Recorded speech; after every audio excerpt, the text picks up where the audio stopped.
ng mga gumagamit ng ng internet na sobra-sobra, pwede sila magkaroon ng mga abdominal problems, no?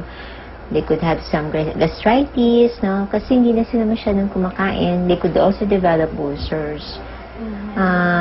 Migraine attacks and headaches are also common kasi hindi na sila nakakatulog. Nagpa-fatigue din ang ating mga mata, no? Napapagod din siya. Kasi kailangan magpahinga din ang mga mata natin, eh.